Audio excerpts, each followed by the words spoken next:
Welcome to the Rebel Souls podcast, where we flip the middle finger to the status quo.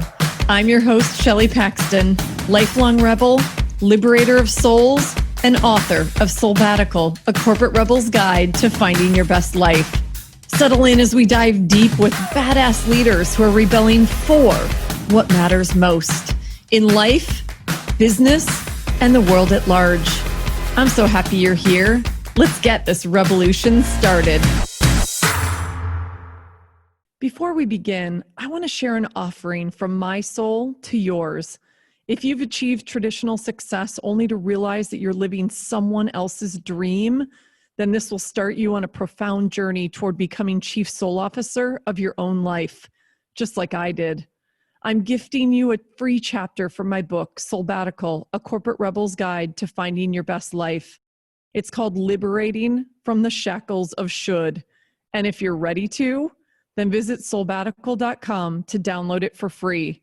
That's SOULBATICAL.com. Warning, side effects include intense joy and fulfillment. Hello and welcome back, my fellow rebel souls. This is Shelley Paxton. Probably not the OG rebel soul, but I'm going to call myself the chief rebel soul. And I'm so happy to be hanging with you guys again. Thank you for tuning in. I love that this group of us is growing. We're finding each other through this podcast. Thank you to all of you who've reached out and who've given me such great reviews and who are loving and this content and feeling inspired by it.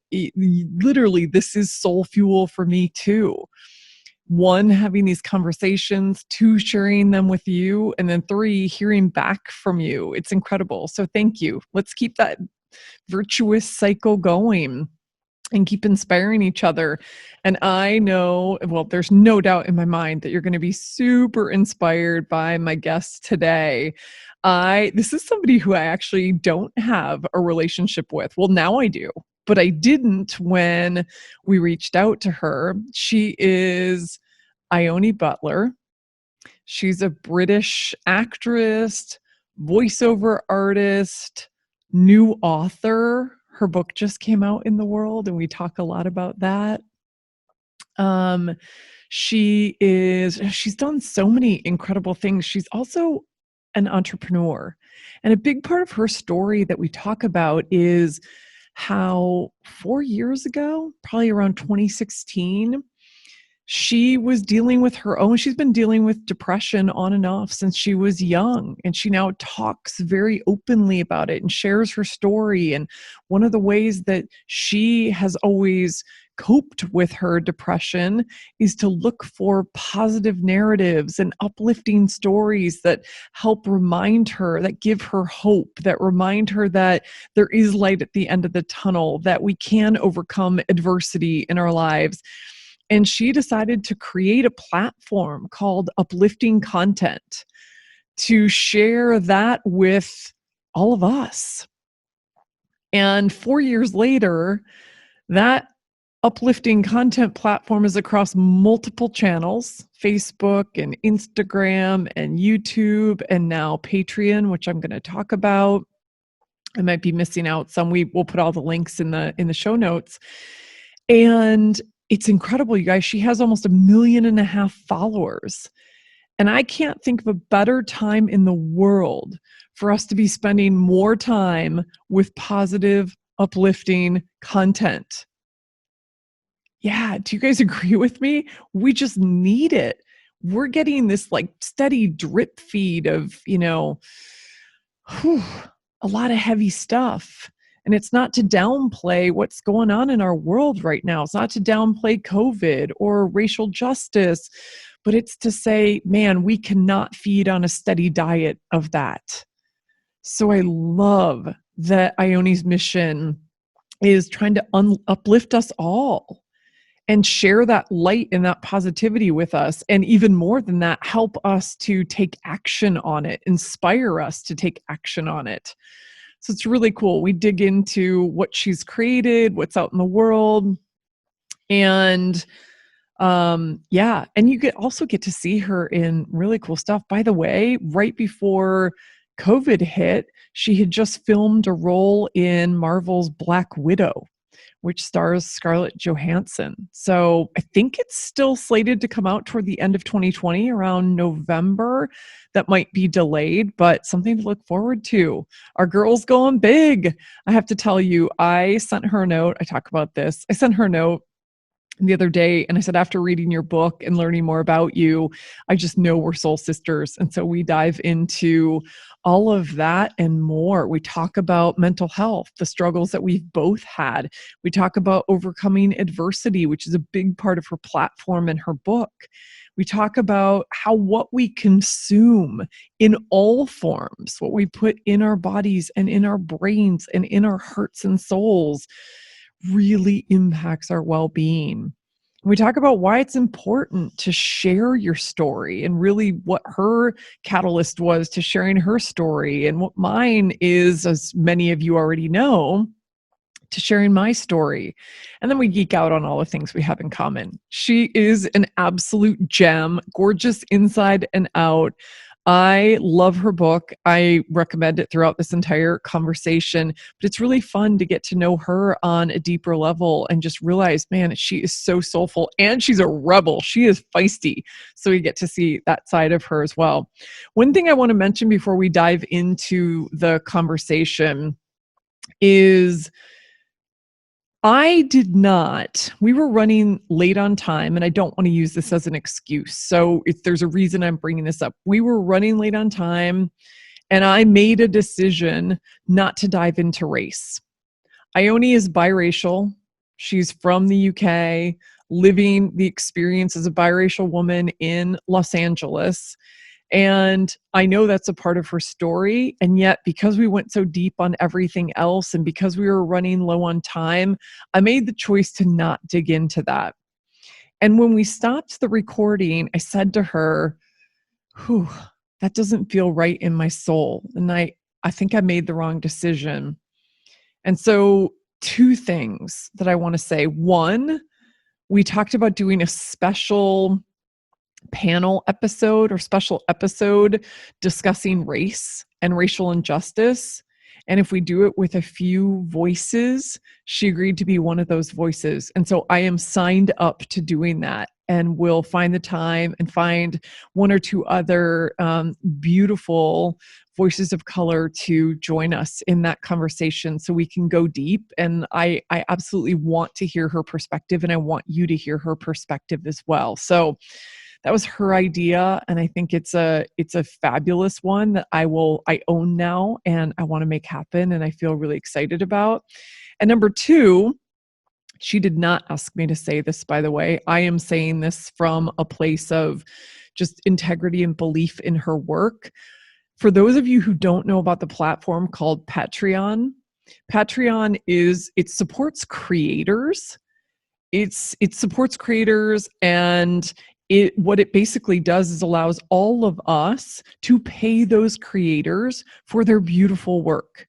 Patreon is a monthly membership. There are all kinds of varieties of memberships where you can connect with these creators, especially creators of color who have been putting so much work out in the world for free. Most of what Ione puts out in the world, with the exception of her newly released book called Uplifting Stories, is free, you guys, and we get so much out of it. So what I would invite you to do is check out her work and the work of other creators, especially creators of color, on Patreon. You get exclusive content and access and a deeper community and behind the scenes. Like, the creators actually create really unique and special content for their community on Patreon. And Ione is digging in and doing the same. And I would love to support her and others and have that deeper relationship with her. And yeah, I wanted to bring it up because I think it's really important. And I know she's creating some really cool, unique stuff for the Patreon platform around the launch of her book. So we'd be getting in on the base level, you guys, the foundation of all of this. And her book came out into the world on September 22nd. So you're hearing this a couple weeks after if you're watching it in real time or listening to it in real time. And I'm super excited. She's also a fellow Tiller Press Simon & Schuster author, which is the reason that we kind of knew about each other and wanted to connect, which is so cool. We talk a little bit about that. But I wanted to say all of that because I think there's an opportunity to continue the conversation and to go deeper. And I wanted to give her all the love and really go deep on her book and her content platform and everything she's created in the world so far. And there's an opportunity going forward to go deeper on race relations, racial justice.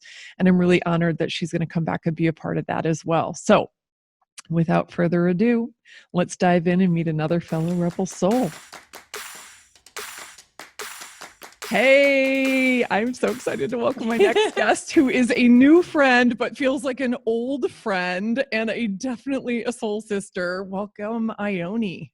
Oh, thank you so much for having me. You're just such a warm, wonderful person. I do feel like a connection. Like, this is the first time we've seen each other face to face, but I feel like I've known you for ages. Thank you. I know I have to admit to everybody watching and listening that I sent Ione a note the other day, and I was like, after reading your book, I was taking voracious notes, and I was like, not only do I love your book, which we're going to talk about in this conversation, but I was like, oh my God, I feel like I know this woman. I want to go hang out with this woman. She's like a soul sister. I was writing down and I sent you a list. I'm like, I know this isn't the extent of the list, but here's all the things I already know that we have in common, from struggles to how we've designed our lives. And it was so beautiful. So it made me even more excited for this conversation. Me too. Yeah, thank you. So you know how I always start this thing. I love to talk about what we're rebelling for, and then we'll unpack it and see where the energy takes us. So what are you rebelling for? I am rebelling for more uplifting content in the world. Yeah. So beautiful. It's so beautiful. I have to say that I've gotten so sucked into what you have created. And sister, I know you started creating this like 4+ years ago. You've been on this journey. The world has never needed it more than right now. Yes, there is. I mean, the reason that I started it was because I am so affected. My mood is so affected. And, you know, when quarantine happened and when the protests were happening, I was paying far more attention to the news and social media than I typically do. And I was drowning in it. Like, I could just feel my mood slipping. I was feeling hopeless and depressed. And the whole purpose of the platform Uplifting Content, this kind of movement that I started, was to share those positive stories, those inspirational stories, as a reminder. You know, we have this kind of unfair proportion. We have a disproportionate amount of horrible news and negative media compared to the positive, uplifting stuff. And it's just a reminder that no, there's incredible people out there doing amazing things. We just have to shift the attention towards that. And I had to even remind myself of that when all of this was kicking off in March. So yeah, I love definitely that. very relevant. Very, very relevant. I love what you said, because you had a quote on your social media. I wrote it down. It says, beautiful things happen when you distance yourself from the negative. And I was like, amen to that. And I feel like that's what Uplifting Content, your platform, is about. That's what Uplifting Stories, your book, is about. Well, your book is really part of your platform. That's the beautiful thing. It's a continuation. It's another channel for really helping us shine a spotlight on positivity. Because that's what you're doing. The news feeds off the blood and guts, right? That's always what the news has been about. I am like you. I am not a fan of the news. It is not part of my daily consumption. It is not something I choose to bring into my life. And I do it in a very carefully curated way. Right. And in very limited quantities. So can we back up and talk about your story? Because I was so intrigued by what brought you, what what was your personal journey that had you create this whole platform? You now have over 1 million followers across Yeah. all these social platforms. It's incredible. Congratulations. Like, guess what? This is proof that people do want positivity in their lives. Yeah, it is. It began, I've always experienced depression growing up, and just feeling just really low. And that for the longest time, I had no idea what it was about or where I just didn't understand those feelings.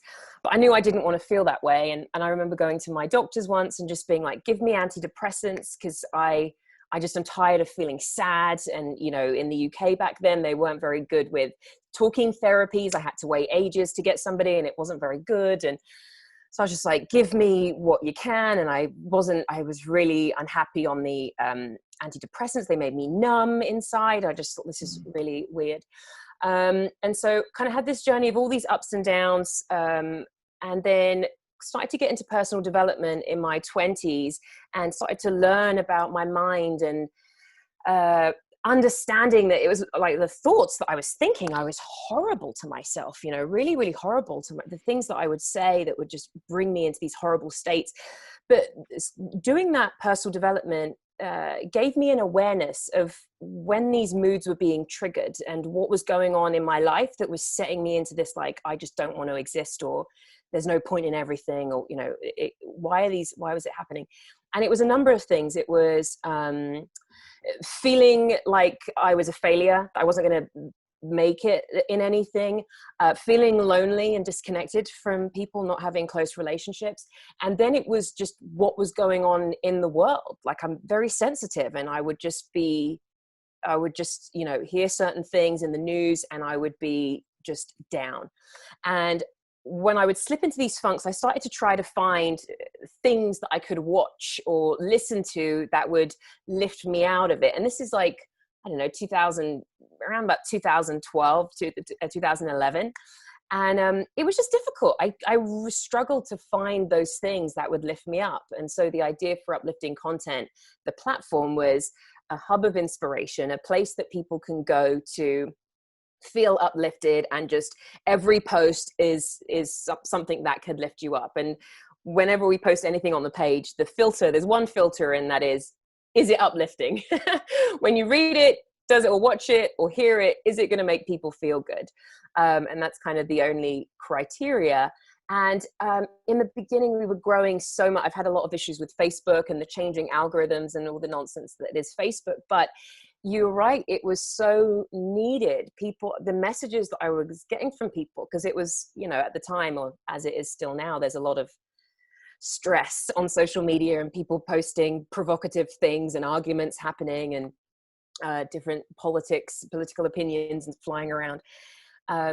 And just everybody was grateful for a page that was just geared towards showing goodness in humanity and positive things. Yeah, like, let's sprinkle more of that in our diet.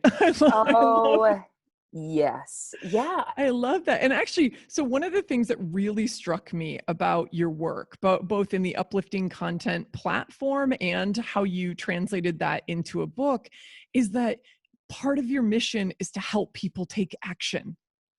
Right. Because Right? what I It's found so was, powerful. yeah, because what I found was when I was depressed, I couldn't do anything.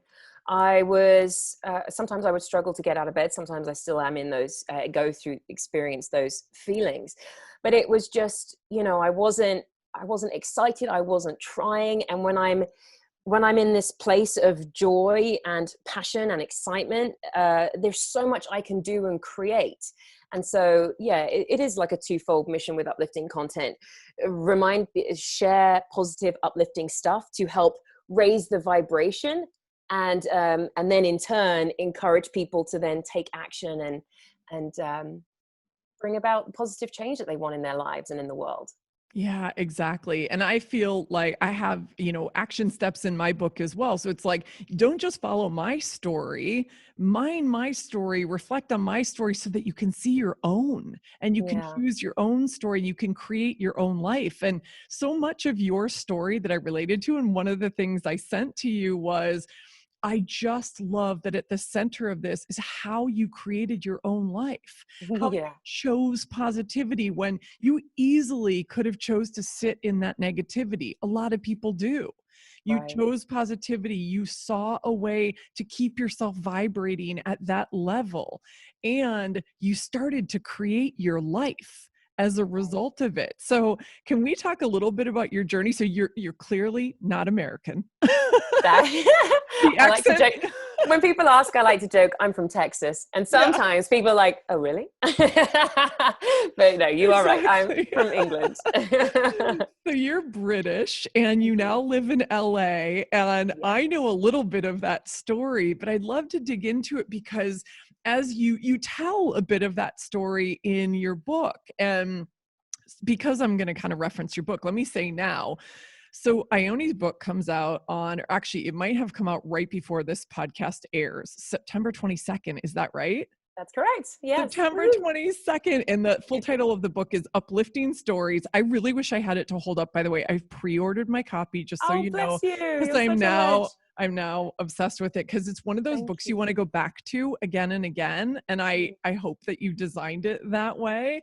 The subtitle is True Tales to Inspire You to Take Action. So funny enough, I wasn't even looking at that when I said what I said earlier, but I love it. It's like, because I could go back to these stories, only a couple I had ever heard of, like on a surface level, but diving into the stories of these people, we'll get into that in just a second. But thank you for also telling a bit of your story as Mm. part of this, because I think you tell it in the passion and purpose section, don't you? Yeah, yeah, and it's just this idea of creating a life by design and reverse engineering my life, because I knew that there was a few things that I knew. I'm not very good at being told what to do. Oh my Sort gosh, of. we have that in common too. I love it. Actually, what I had this conversation with my boyfriend the other day. I don't mind being told what to do as long as I want to do it. I don't like being told what to do if I don't want to do the thing. So there's that. Sometimes it's nice to have people just say, okay, and there's decision fatigue. So sometimes I like someone to come in and be like, right, we do this, this, this. I'm like, great, but I have to want to do it. 100%. I love that qualifier. Okay, yes. It's fair. And then also I get very restless. I'm not very good at doing the same thing every day. I need variety. I knew that going and reporting to an office and working a 9 to 5, I knew that wasn't good for me. I've always traveled. My mom was a travel agent, so I was traveling around since I was a baby, and so I needed something that I could just go off and take a break when I needed to. Just the idea of asking for vacation, I could never work somewhere where I had to ask permission to go away. And what I understand is that those are things that are important to me, that I know that I need. And so when I was sort of writing about this in the book, it's just this reminder that figure out what it is for you that you need or that you want in your life. Because not all of us, not everybody's like you and I. Some people might want the stability of a 9 to 5. They might like knowing that they get up and go to one place every day, but find out what that is. And so I had this criteria. Also, one of my other things was that I didn't want to have to work that hard. Oh, I didn't. amen. And say Yeah, it boldly. I think a lot of right, people are afraid to say that out loud. So thank you right. for saying that out loud. Thank you. I'm going to own it. I didn't want to be doing 20-hour workdays or 16-hour workdays. I want to be able to live my life. And so I was like, right, what can I do for that? And I started to learn about residual income. And so I have a rental property in Joshua Tree, and that grows me an income. And I do voiceover and video content for clients from home, so I can do voiceover wherever I am in the world. And then with Uplifting Content and the book, that kind of grew. The only thing that really needs to keep me in one place is acting. And that is my true love. And that was the reason that I moved from the UK to LA to pursue that. And it keeps me here. But what I've decided is, every time I go off to try something new, I took a break for like 3 years to start Uplifting Content and travel a bunch. But there was always this yearning for acting. It's just always there. And it's just the thing when I'm not doing it, there's just something missing. So I know that it's my jam. And so that's the one thing that keeps me in LA. And I'm just throwing myself at it now. I'm like, while you're here, give it a year or so, and go all in. So yeah, it's just this idea of just what kind of life do you want to live? And then once you know what that is, what choices do you have to make in order to fulfill that reality? So if you want a job where you can travel freely, perhaps getting a corporate 9 to 5 where you have to be in an office, perhaps that's not the best idea. Look for work that allows you to be remote, which that's going to happen more and more now. It's one of the benefits, I think, of COVID, is that it's showing people that they don't have to be in offices anymore and they can work anywhere they want. I think that's going to be really exciting. So true. Mm, It's I think it's really, I think it's a wake up call for a lot of people. It's like, wow, I've been kind of living in a way that doesn't feel so good. Maybe the old normal wasn't so great after all. Hello, right, it wasn't so great after all. right. And I Yeah, keep asking people, what do they want to create on the other side of this? Because it is yours to create. that's it. That's it. We're teaching the same things. So yeah, Yeah. it's be clear of what this vision of your life is. And for me, I think a word that sums it up is freedom. Just freedom to go off and do what I want and try what I want. And I'm not a millionaire, but I can afford to do the things that I want to do. And I just feel very lucky for that. Well, I worked and I've created it, but just feel very lucky that I can live Yeah, like well, and this. it's good fortune, right? It's, yes, you're creating it, and every step forward you take, the universe opens another door and another portal, right? I believe Mm. in that, right? You're Oh creating yeah, it because you're leaning into it. totally. And the Yeah. universe has had my back in so many ways. Just sort of little things like moving to the US, and in 2015 I started the green card process, and it was like $10,000 worth of legal fees, and I got an audiobook series that amounted to like $10,000. And so there's just always been these the universe has always been sort of nudging me along. At the beginning of the year before COVID hit, I was with acting. I was like, something has to give. I kept saying to friends, I can keep throwing myself at it, but at some point you just have to get something, just to know that you're on the right track. And I got a small role in a Marvel film. And so that was kind of the last thing I did before everything shut down. I was like, okay, thanks universe, I'll keep Yeah. going. Yeah. And those little signs are powerful. I They totally are. agree. What I thought was really interesting is, and by the way, congratulations on getting that role. What was the name of the film, by the way? It was Black Widow. I was like, can I say That's this? right. Yeah, it's on my IMDb. Yeah. Black Widow. Tiny That's role. so, I knew I had read it somewhere, so I knew it was in the public domain. Yes. What I think is so fascinating, and this is another area where our worlds are on complete parallel paths. So you came from the UK to LA in pursuit of freedom and your acting career, right? Yeah. Hmm. And along the way, you stumbled upon like this opportunity to have a real impact in the world in a different way that was kind Right. of complementary to your acting career, that Right. led you to uplifting content. And I'm so curious about what triggered that, because, or what was the not trigger, but what was the catalyst for that? Because I feel like I've been on a very similar journey. When I left Harley and I got really, really clear about my values, I realized my number one value is freedom. So we Mm-hmm. totally Yeah. share this, and I write about it in the book, and authenticity and courage. So those are my three. Right. And what I've discovered as I've pursued those is it's led me to my purpose and to my calling. And that's really to have this bigger impact in the world and to liberate a billion souls. And I Yes. feel like I can see the same. You're way ahead of me on this journey. So I also want to be learning from you. But what was that catalyst for you that really got you into creating this platform and committing to it, in addition to your acting dream? Well, there was a couple of things. One of them, I was struggling. I wasn't quite hitting the next level. I wasn't getting where I wanted to go with acting, and I kind of felt like I was banging my head against a brick wall. And I was also starting to lose confidence in myself and my ability. And at the time, I was also looking at the shows that were on TV, and I was thinking, I don't watch a huge amount of television because it doesn't always make me feel very good. And there's so much of it, and it can take up a lot of time. And I'm very mindful of what I do with my time. I could spend it watching TV, or I could be building a future or being with friends. So I was looking at all these shows and thinking, is this stuff, I'm desperately trying to break into an industry and I don't even know that I really rate what I would be working on. And I just had this yearning to create something that had more of an impactful message that could benefit people in a different way. And around about that time, I was introduced to Prince EA, who is an amazing human being. He is a spoken word artist, content creator. He's just, a speaker. He does everything. He's phenomenal. And I worked on a spoken word video that he had done. And I just started to see his work. And I just thought, you're amazing. You're doing everything that I want to do, which is creating content that teaches, that just spreads the message of love and connection and what it means to be a human, and just all these beautiful messages. And it was the combination of that, kind of filling in this rut with uplifting content, and then with acting, and then meeting him and just seeing what an impact he had made. And he encouraged me. I started my podcast. That was back in 2015, I think.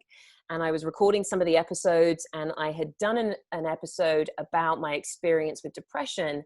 And he shared it on his social media. There was a video that went with the podcast, and it went viral, and I was inundated with messages and so many people reaching out saying, you've saved a life today. And, I feel the same way. And a bunch of my friends had messaged to say that, I had no idea. I feel this way, and I didn't know how to say it. And it was just, it was the sign that I needed to start talking about this more and offering advice. And I don't like to preach to people. I like to share my experiences and what I've learned. And then if that resonates or that works for someone, try it. I don't like to say, I don't like to do the whole should thing. I know you've got your shoulds. I don't like to do the should thing, or like do this, do that. Don't like telling people what to do because I don't like it myself. But I have just been trying to authentically share my experiences and lessons and trials and tribulations, and it resonates. And that's kind of what the book Uplifting Stories is too, hearing all these different people's experiences and then sharing the lessons that they've learned from it, and then offering an exercise for the reader to implement that. So. I love it. And I have realized since sharing my story, and I don't know if you're at this point in my book, but I also share about my own depression and my own attempt to take my life about 12 years ago. And I had never spoken about that instance in my life. I had never spoken about the fact that I got that down and I felt that hopeless. And more importantly, I felt like I couldn't ask for help. Right. And in deciding that this book was really going to be raw and vulnerable and authentic, and I was going to tell everything, because I'm so tired of all of us having this kind of Instagram view of the world. Everything's through filters and everything's like the beautiful, shiny stuff. And the reality is we compare our insides to other people's outsides. And I didn't want that to happen anymore. And that's what I love about what you're doing. When we get brave enough and vulnerable enough to share our stories, so many people connect so deeply. That's what we have to do. I'm encouraging more people to tell their story. Yeah, me too. It was there was so much concern when I did that video. Like I just didn't know whether I should put it out there. I was like, what are people going to think? And my mum was upset because I think she took it as like the thing, me talking about being depressed all my life. I think she took that as a fault of hers, which in no way was it. But other than that, the response was overwhelmingly positive. And I just think you're right. There's so much. Life is good. Everything's perfect. I'm great, and I've never been able to do that because I know I struggle. I'm not, and I still have a bit of that imposter syndrome where everybody kind of praises me for my success because I'm like, well, I'm not quite there yet. But it's important that we're just honest with people. And when I do try to be mindful, because I know that it can become Debbie Downer, right? If I'm doing it to a large audience all the time, just talking about struggles, I do try to do it from a place where this is where I'm at, and this is what I'm going to do, or this is what I'm doing now to help me overcome this, or if I feel like I'm just coming out of a depressive funk, then I'll share what I've done there, so that it's not just doom and gloom. There's something practical and helpful that people can use with that. 100%. And you have so many good nuggets around that in the book. I literally wish you can tell, like, I was actually looking at my notes, because what I typically do, I am like a hard book lover. Like, I want to hold it in my hands. I want to smell it. I want to see the pages. I want a dog ear. And like, I have my orange. Orange is my color. I've got my orange highlighters. I've got my orange pens. So I really can't wait to reread your books. I can like scrawl in it. Yes. So I wish I could hold up pages, but what I'm remembering from reading it is, throughout the book, there are so many great tips. Some of them are your own, and some of them were provided by the beautiful humans whose stories you're sharing in this book. And they're everything from like ways to overcome adversity. You offer ways to deal with your mental health and stay positive. I don't know, are there a couple of like some of your favorite tips or things you do in your daily life that you can share with our listeners today? Yeah, well, it's just so funny. One of the stories that really stands out to me is this woman called Doniece Sandoval, who created a company called Love and May, where they converted.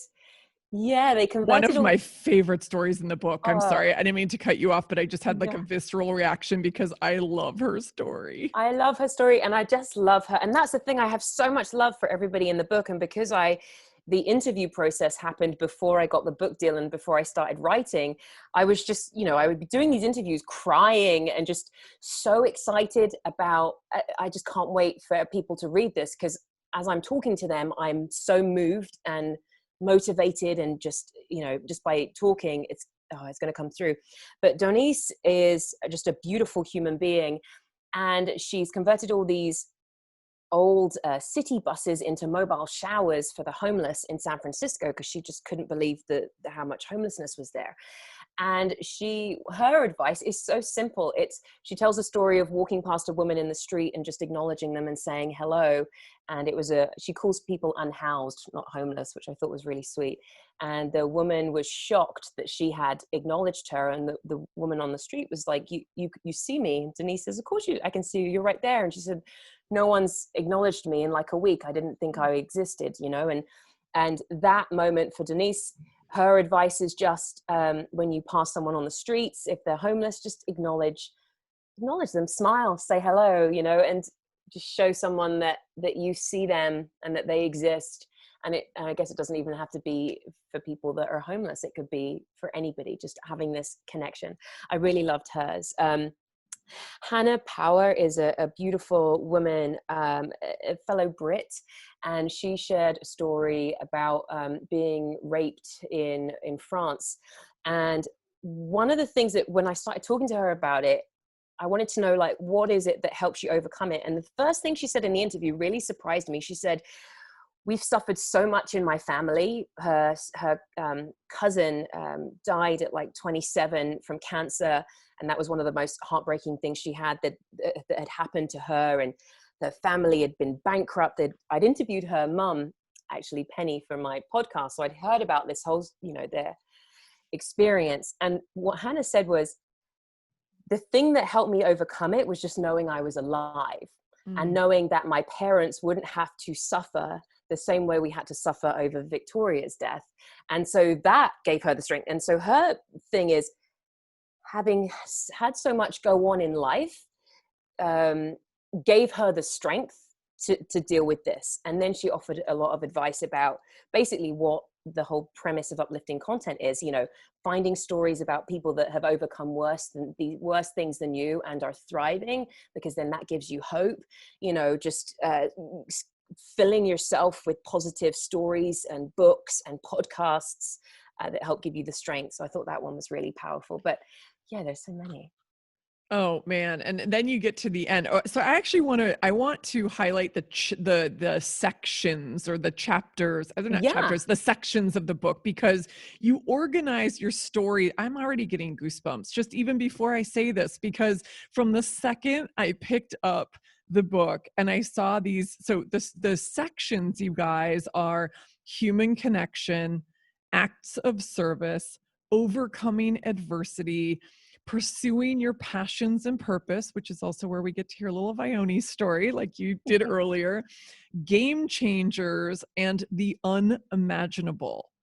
And it's like this book builds to such a crescendo. By the time I got to the unimaginable, I was just like, how can anything be more unimaginable than everything that I've already read? This is incredible. And yet it was. I had seen Daniel Kish, who you talk about, who's blind and communicates through clicking his tongue and sonar. I'd seen his TED Talk before. And I went back to his TED Talk after that, and I just watched it because I'm so blown away. And Kyle Maynard, I had heard of, but didn't know his story as deeply. So can you talk about, I don't know, one of them? Pick I love them both. I was going to say, not that you can pick a favorite child, because I think that's what my ask is. They're both remarkable. And what's interesting, so as a brief summary, Daniel is blind, and growing up, his mother never sheltered him and didn't do everything for him like a lot of parents of disabled children did back then. And so he started to develop these ways of navigating in the world, and one of them was clicking.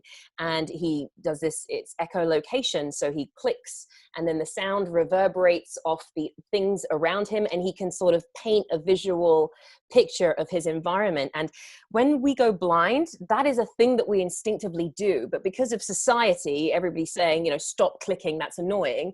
Blind people and children would stop doing that. But his mother, however, she knew this, just had the foresight just to let him continue and climb trees and stuff like that. And he has an amazing life. He went to school and made him walk to school and learn to ride a bike. And he has this institution which helps train other blind people to be mobile and have freedom. And up until a few years ago, blind people were not able to teach other blind people how to do these things. And so he was a pioneer in that field. And then Kyle has no limbs. He was born with a condition called congenital amputation, where his sort of limbs stopped just before his elbows and his knees. But he, again, had amazing parents that didn't hold him back, that realized that if he wanted to live a life and have freedom, he would have to figure out ways to do things on his own. And he has this, I mean, he's remarkable. He's like climbed mountains, bear crawled up mountains. He's written a book. He does everything. He does absolutely everything. And he's a speaker and an inspirational person. They're just, I love them. I love them. You know, it is a wonder. Of course you do. Like, they are amazing humans. And I love that you framed this in, guys, we can learn from this, and nothing is insurmountable. Right. Nothing. And you've helped remember, because sometimes, like, we stand up in the morning and we look in the mirror and we go, I feel fat. And that makes us not want to do something, or not want to put ourselves on video, or put ourselves in the world, or go to the event that we really want to go to, because we've got all this, you know, as simple as negative self-talk and this story in our heads. And you're reminding us that it's like, wow, you guys, there are bigger challenges out there that people have overcome. You can literally see, I think it's Goalcast. I'll put the link in the show notes, but you can see footage of Kyle climbing Mount Kilimanjaro. And it is unbelievable. I just thought about every time I've bitched and moaned on a hike. Oh, yeah. It was yeah. And, you know, it was remarkable because Kyle and I just really connected and stayed in touch after I interviewed him for the book. And then about 8 months later, we were both going to Burning Man last August, and realized that we were going to be there. And on the last day, I bumped into him. It was this sort of Sunday service where it was like a non-denomination church type of thing. And it was like songs and music. It was beautiful. And then I was like, oh my God, it's Kyle. And we connected and hung out, and we decided to spend the last day together. And I offered I drove him back to LA the following day. And I said, okay, Kyle, you got to come and meet me at my camp. Burning Man is this for anyone that doesn't know, it's like a festival out on a dried lake bed, which is the size of a city. It's humongous. And we were staying It's like quite deep in the desert. deep in the desert. Yeah. And we were staying on very opposite sides of this expansive space. And I'd said, can you come and meet me at my camp at like 8 or something, 8 p.m. And I left and I was like, how is this guy with no limbs going to get with all his stuff over to my camp? And he showed up on this kind of tricycle thing that he'd had made for a race that he'd done with all of his stuff on the back. And I mean, he can do anything. Like, he can do absolutely anything. And what was funny is that he doesn't like being called an inspiration. It kind of bothers him, you know. At the time it had bothered him because, you know, he doesn't like to be other and different. He's like, you know, I'm just doing these things. But I think because of the transformational experience of Burning Man, what it is, it's like a very spiritual experience. He started to realize that, yes, I am different. And yes, me doing all these seemingly the things for everyone else would be completely easy and nothing. It is remarkable that he has done them and that he does just get on with his life and live it in the same way that everybody else does, regardless of the fact that he doesn't have all of his limbs. And now he kind of has acceptance for that. And yeah, I look at him and like you say, like going for a hike, there's nothing I can't do when you see what Kyle just gets on and does. So, and he's doing things that are not simple for those of us who have 2 full arms and legs. yeah, that's right. He's He climbing wrestled. Yeah, he wrestled in college. He played American football in college for a little bit. That got a bit dangerous, I think. Mount Kilimanjaro and Mount Aconcagua, which is, you know, like labeled like the death mountain or something, like mountain of death. And he just gets on and does these incredible things. So it's so amazing. You have in your as you were talking it reminded me, you have a concept in the book that I had never heard of. I've heard of post-traumatic stress disorder, PTSD. It's very real. We know about it. We talk about it, especially with veterans. But for any of us who've experienced serious trauma in our lives, you know that, and then talk about this opposite concept called post-traumatic growth. yes. And I'm like, for as deep into self-help and personal development and all the things I am, I'm like, how have I never heard about this, at least framed in this way before? Yes. Can you talk about it? It's so powerful. Yeah, it blew my mind when I heard about it too. And it totally makes sense. You know, things happen to people and it can set them off on a path of destruction. But then I have seen so many instances where after a tragedy or something, it's the catalyst for that person to go out and pursue their purpose, you know, to make a huge impact, bring about positive change. So for Hannah Power, for example, in my book, the young woman who was raped, she now has her whole work now is geared towards helping support rape victims and helping them overcome and bringing about change in how victims are treated after an attack and stuff like that. And so she took something that, you know, almost did destroy her stories in the Overcoming Adversity chapter. She really obviously struggled with that, but she has transmuted that horrific experience into something so powerful and positive and has grown from it. I feel like with you and I experiencing depression, that was a catalyst for me to do the work that I do. And I've taken something that was a very low, horrible moment and have used it to become a stronger person and do something with that horrible experience. So and what I try to say in the Overcoming Adversity chapter is it's not to undermine our experiences and just, you know, to say, you'll be fine. It's not that. It's just to say that there is hope, that there is a way that this can be something that just shapes your life and makes it better. And I know that sounds like a weird, horrible thing, but for so many people, they have overcome. I want to go back to this one story of Doniece, this remarkable cyclist who had this goal to cycle 1,000,000 miles in his lifetime. And during a routine cycling trip, he fell off his bike going downhill. He had vertigo, fell on his neck, and was paralyzed from the waist down. And so he has been able to find his way back to a bike using hand cycles because he still has the use of his hands. But he shared the story of one of his friends who was paralyzed. And she has said that she wouldn't give anything to take her accident back because her life is so rich and fulfilling now, the way that it is and what she's doing with her life. And when I'd interviewed Danny, it was like 2 years after his accident. And he said, I'm nowhere near there, that feeling that way. Obviously he wants to have access to his legs back, but he was just saying, hearing her story gives me hope. And so just knowing that, you can have a remarkable life in spite of horrendous things. Someone else so it's just so many amazing people. I can't cope. Keep going, because this is so inspiring. And sometimes let me add to, in spite of, and sometimes because of. Right. I think it's both of those things, and we don't see it in the moment. Of course we don't see it in the moment. We're in the pain, we're in the anger, we're in the frustration, we're grieving whatever we've lost.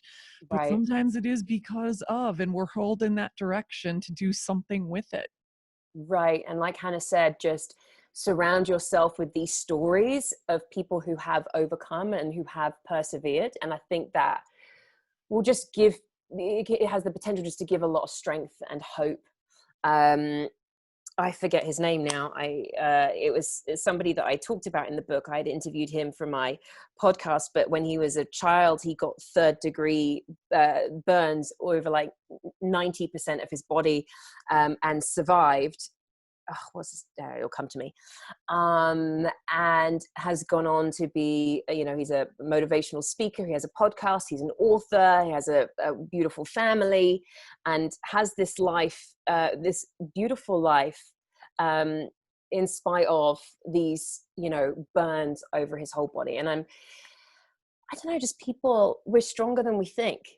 We are so much stronger than we think. And I look at them and I just blown away by their courage and mindset. And I'm sure it's not easy. We're hearing these stories, and Kyle told me, the guy with no limbs, had told me about how he had been suicidal before and has struggled and does deal with depression from time to time. But and so it's not as if it's just a walk in the park and, they don't have to put the work in. It's a struggle for all of us. But just keep going, just find those things that bring hope and bring you joy and connect. And there's ways through. I love everything you're saying, because growth is a mindset. Period. Growth is a mindset, and post-traumatic growth is a mindset. I mean, Carol Dweck taught us this. Like, that book Mindset is one of my favorite books of all time. Have you read Mindset? No, I haven't. I'm gonna have to write that down. What is it called? Mindset by Carol Dweck. She's a Stanford, was or is still, I don't know if she is still, a Stanford professor, and it's all about she's the one who really coined fixed mindset versus growth mindset and helped us to understand growth mindset. I'll put it in the show notes for everyone too. It is one, I tell you, I make like at least half my clients read it, because to really get us clear on exactly what you're saying. Like, this is a choice.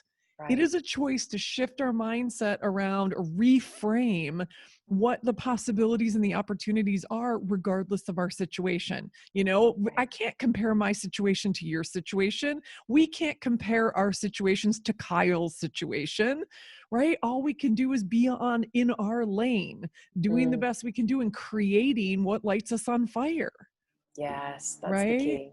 Yeah. And so we are stronger than we think. Like, I love that you punctuated that point. We are so much stronger. And I think he says in a video that I had watched, where it's the same one where you see the footage of him bear crawling Mount Kilimanjaro, which is the thing I now think of when I'm like, oh my God, this feels hard. I'm like, Shelley, it feels hard, but it's not hard. Put one foot in front of the other. And he actually, sorry, I'm going to take a little tangent, because I just remembered something he said in that video that is so valuable for all of us. he talked about how absolutely excruciating it was by the time he was like, it was like the top of Mount Kilimanjaro was in view, and yet it was so far away. And he was like, yeah, he was just in pain and he was numb and all that. And he just said, I just reframed my mindset to 3 feet. All you have to do is look 3 feet ahead of you, and then the next 3 feet and the next 3 feet. So we all have to figure out what is our version of that, right? Right, right. I like that message from him too. Just rather than see it as this outrageous undertaking, just look 3 feet ahead of you. And he does say, whatever it is, whether it's 3 hours or 3 days or like years or whatever, just break your goal down and just focus on getting to that next step, and then the next step, and then the next step. And I think it's such fantastic advice. It's beautiful. So, Yeah. okay, I want to talk about one of the other things I loved in the book. You have an invitation to everybody. You have an invitation that they take. Is it an experiment with a 1-week news hiatus? Yes. Yes. It's beautiful. I'm like, yes. And you literally say, read this book, take a hiatus, read this book, see how it feels, because that's basically what you did in your life. You made that shift from the negative coming in to saying, I'm closing that down and I'm refocusing on the positive. And man, it makes a difference. Like, it's scientifically Huge. proven. And you have some great statistics in the book about how it is proven when we feed our brains this positivity, what happens. Right, right. Yeah, that was a huge shift for me when I stopped watching the news. It, I just, and the times where I've been around, people's places where it's on and it's in the background, I can immediately feel it's like this just sickness. It's either in my stomach or it's in my chest. And it's just the drone of just the incessant like horror and fighting, and it's just exhausting. So for anybody that is watching it constantly or multiple times a day, or even just once a day, just take a break and see how one simple thing can dramatically improve your life, and switch it out. And so now what I do is, because I think it is important for us to know what's going on in the world. And now I have The Economist as a subscription. It's a very unbiased news source, which is why I like it. And they have like a daily bulletin of just sort of headlines, so I can stay informed and know what's going on, but it doesn't make me feel sick. And I don't always have to read it, and it's unbiased. And so that's really good too. So yeah, just the first step, please. Yeah. And then try replacing the news and filling your subconscious with uplifting books and stories. I've dropped off my reading.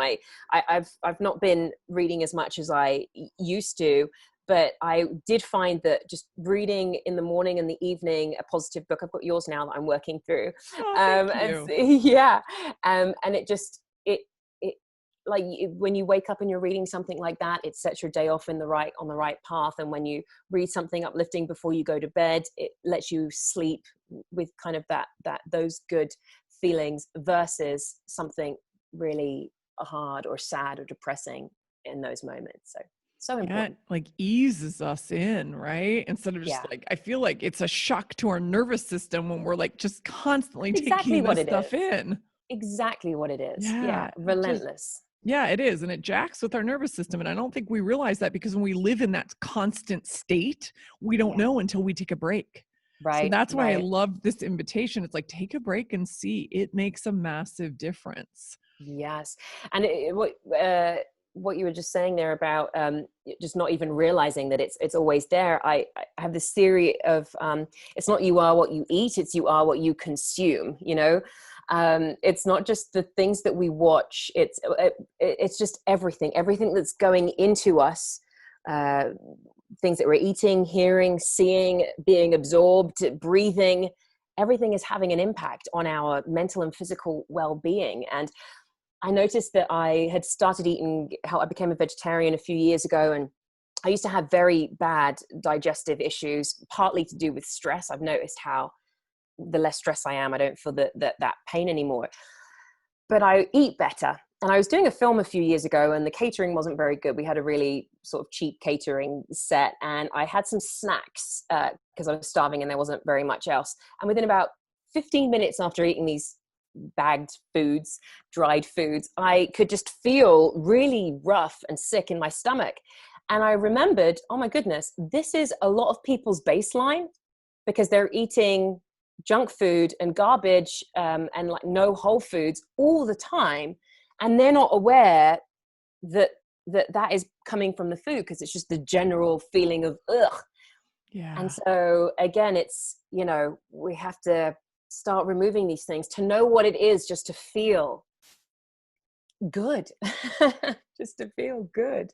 It's As a baseline. so true. I feel like I say in my coaching practice that so many of us have a low grade fever constantly in our life, which is kind of what you're describing. Not Right. literally a fever, but these things that because they've gone on forever, we don't even know they're happening. We Right. accept that we feel kind of shitty every day. We Mm-hmm. accept that our energy kind of ebbs and flows. We accept all of these things instead of saying, wait, let me explore and discover, like, why is this happening? What's going to help me get out of this place and this feeling? Because you're right, it's related to the environments we put ourselves in, the things we consume on every level, just like you Yeah. said. And we have to be aware. And by the way, that's more choice in our lives. We have a choice. Do we want to Totally. consume it? Do we not want to consume it? How do we want to feel? I know for sure I don't want to wake up feeling the way I felt when I was at Harley Davidson, because I Mm-hmm. was putting a lot of stuff in my body and I was drinking myself to sleep and I was doing all the things that were just trying to kind of incapacitate my subconscious. And now I'm like, oh man, I felt like crap every day. I never Yeah. want to feel like that again. Yeah. Did you ever wake up? I mean, I know you had the horrible incessant nightmare, but like, I know did you ever wake up with just dread? Because I know what, yeah, just this feeling of dread of like, oh God. And sometimes it creeps back and it's normally when there's something going on in my mind that I'm worried about. And I know that, but to be able to wake up every day and just feel happy to be awake and alive is so nice. And I just want to do more work at helping people find that, because I know how horrible it is just to wake up and not want to get up and Yeah, do anything. exactly. Exactly. And now I wake up and I'm like, oh, wow, I want to share this energy with the world. And I'm curious if you find this too. So many people say to me, like, just being in your presence and feeling your energy lifts me up and helps me realize that, like, there's something more and that I want to do this for myself too. And I never even Mhm. realized, like, my energy is my genius, my energy. So You have a now, fantastic energy, I have oh, to thank say. you. Yeah, it comes Well, through in everything. Not oh, even the podcast, like even your emails. It's just so, yeah, it's thank fantastic. you. Well, and Yeah. it's me. And the thing I love is that there's nothing now blocking that, right? Yes. Because Yeah. I'm taking care and protecting this energy. Yeah. So I imagine you're doing the same thing, because to be putting it out in the world, what you're putting out, you got to Yeah. protect the energy. So important. Yeah, I talk a lot. I did a video recently about toxic people and just being mindful and how to avoid toxic people and manipulative relationships. And just, again, it comes down to awareness, being aware of who you are around, and are you with these energy vampires, or, you know, people who, where whenever you're with them, you just are drained of energy and don't feel good, versus people that you're around and you always feel good. Like, try to be I do. And sometimes I have to I have to remind myself to do this. Be the person that when people are around you, you leave them better than when they came to you. You know, it's like it's a good thing to give yourself the challenge of doing. Just be that light for people, and also be around people that are that light for you. And wean yourself off people who constantly do make you feel bad, you know. Be Yeah. aware of it. I love that. And one of the last things I wanted to talk to you about, and this fits in so perfectly, it's around this idea of protecting our energy, because Mm. in order to do that, we have to care for ourselves, and we have to make choices to say, well, I can't do everything and spread myself thin and burn the candle at both ends and all the things that I know I was doing in corporate America that so many people feel obligated to do.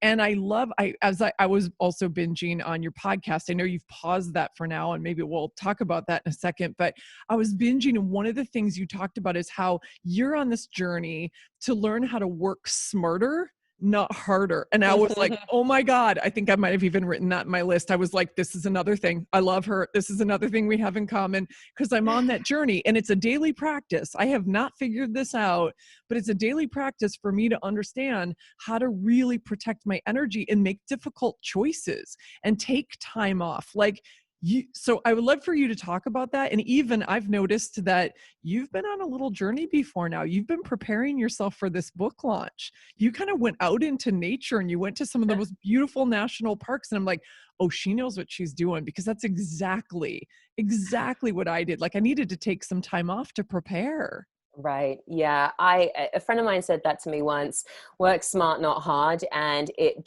really shifted everything. Because my mum would always say, everyone always says the term work hard, you got to work hard, you got to work hard. And I just think, why? Why can't I just have a great time? And so, and it's not to say that I'm lazy and I don't do anything. Like, I guess I don't know what the quantifier is, but I just don't want to be spending every minute of the day stressing out and exhausted and, stressed out and exhausted, which I think that sometimes corporate can be. And this idea of having to do everything and always being on. When you work for yourself, it's very difficult to set boundaries and switch off. Like, I noticed that when I first started Uplifting Content, I was always on and working from 7 a.m. to like 9 p.m. or 11 p.m. And I was exhausted. I'm like, what? Nobody is giving me this. No one's telling me to do this other than myself. Like, stop. And so now I am much better. And I kind of have to set myself, this is what I want to be able to accomplish today. And it's okay to accomplish those things. And if I only work for 3 hours today, so be it. If that's what I want to allocate the time to do, so be it. If I want to go out to the beach because I've been cooped up at home and I'm feeling really restless and uninspired, go to the beach. I'd gone on a 8-day road trip to be out in nature. That's one of my holistic techniques. I need to be in nature on a somewhat regular basis just to connect. I live in a really nice apartment that has a lot of gardens, so that's very helpful. But being in the city of LA, I just need to be out and be reminded of what life is and connect with nature from time to time. And so I went to, I think, 7 national parks in about 8 days, which sounds really crazy, but some of them were like Death Valley, driving through Death Valley, so that didn't require a whole day or anything. And it was remarkable. There's so many beautiful places in the States, just so many beautiful places in the States. And it was nice to be reminded of that and to see some of that beauty and just to have some stillness and peace and be out in nature and just, it's just magic. It's just pure magic.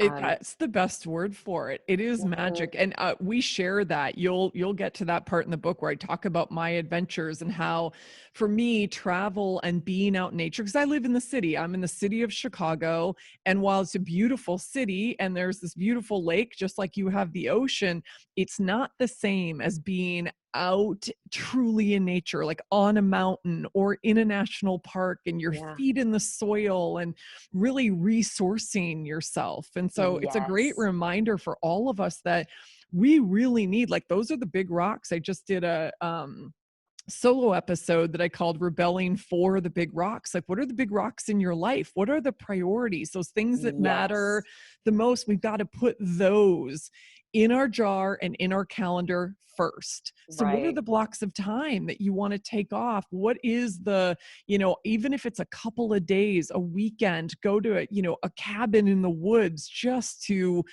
commune with Mother Nature. Like, to me, it's like this divine source of creativity as well. Do you feel that? It's recharging. It's gives me inspiration.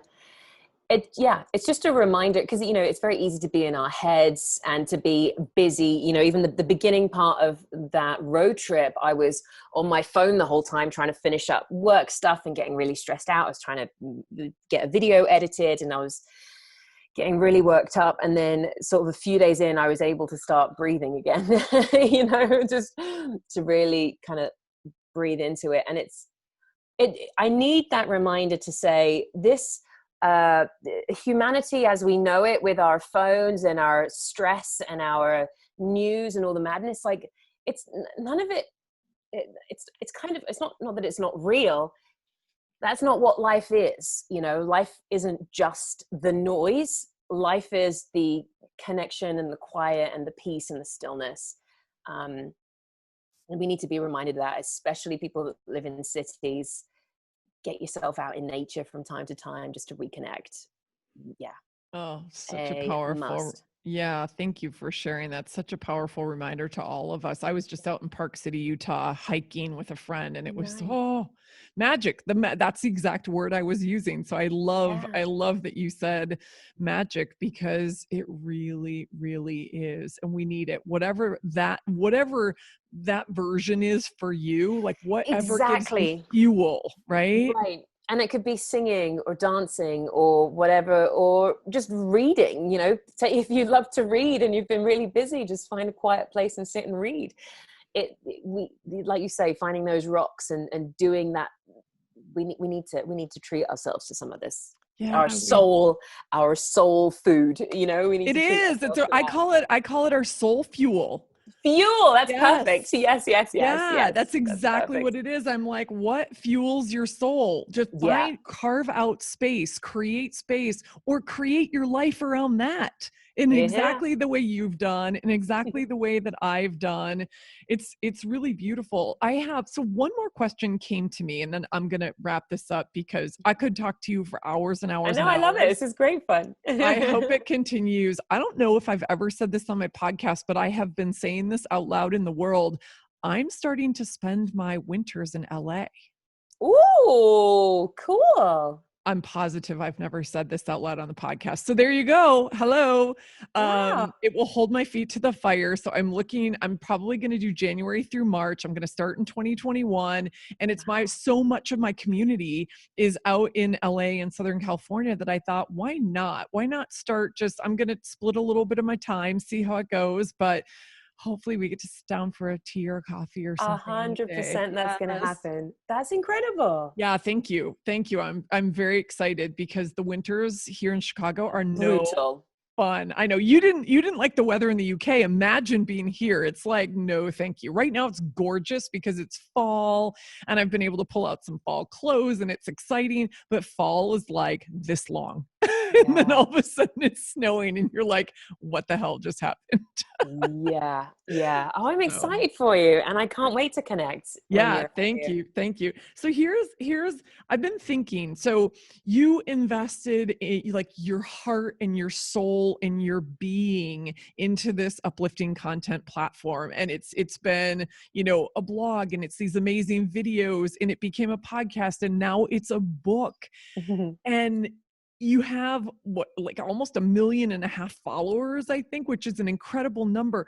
How, like, for people like me who are creating platforms, or, other people who are out there as creators, like, how do you maintain that? And how are you so authentic in what you do? It feels like, to me, let me tell you what my experience of it is, that you are somebody, well, you had this quote, actually, let me see if I have it here. You have Muhammad Ali's quote in your, oh my gosh, I know I have it in one of my notes. You have his,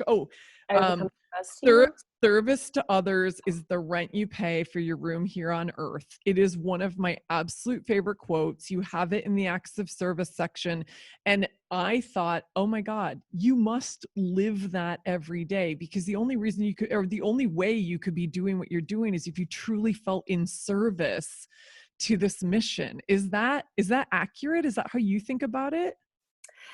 Yeah, and sometimes I lose my way a little bit with it, because I because I get kind of stuck in my own head and with my own stresses and stuff.